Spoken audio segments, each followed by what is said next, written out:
Hi there, I'm Jason, and today we're going to talk about maintaining your flute. The flute is a very complex machine where all of these dozens of different parts are working together to create the beautiful music that you're playing. But that means that sometimes the machine needs to be fixed. The first thing you should do is every time you take your flute out of the case, check to make sure that the screws haven't loosened. There are screws at the end of each post and on this post. If the screws are protruding a millimeter, you should probably get an eyeglass repair screwdriver and just tighten them back up.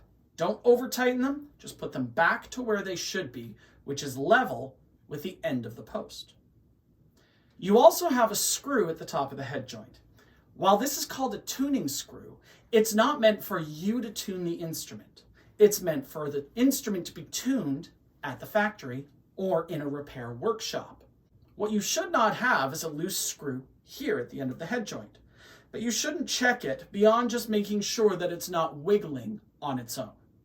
It's not something you should tighten, it's not something you should loosen, but if you notice that it's become loosened or tightened, bring it to your teacher and they'll do a quick check for you to see if it needs repair.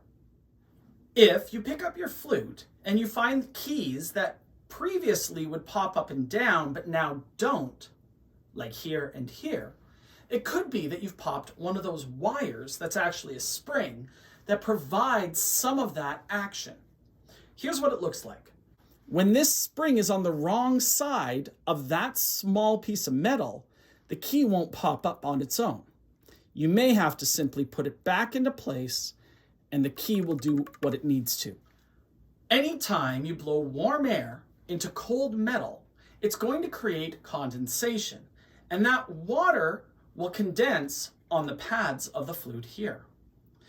However, the pads need to be kept dry. So after every practice session, you should swab your flute. Once you've disassembled your instrument, take the swab, which is simply a cloth with a string and a weight at one end. Send the weight from the bottom of the instrument, so start at the bottom of the foot joint, through the body of the instrument, and pull the cloth through, and that'll remove the moisture. Do the same for the body joint. Send the weight from one end of the body joint through the other end, and then pull that cloth through. If the cloth ever gets stuck, don't force it. Ask a teacher for help, or if you can, bring it back the other way. Because the head joint doesn't have any keys, we don't need to swab it. But if you notice that there are any problems, simply wipe them off with a soft cloth.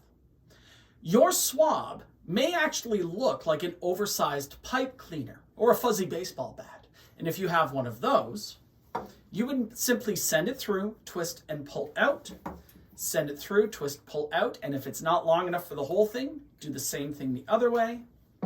But it's important that if you're going to swab the inside of the head joint with that you send it in only so far as you can see it here. We don't want to send it in all the way because there's a cork here.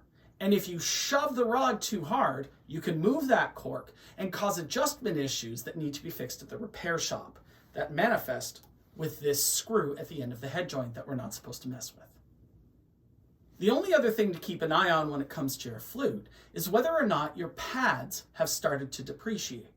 If you find that the pads on the bottom of the keys are starting to fall apart or look like they're starting to crack, you may want your teacher to look at it and check to see if there are any that need to be replaced.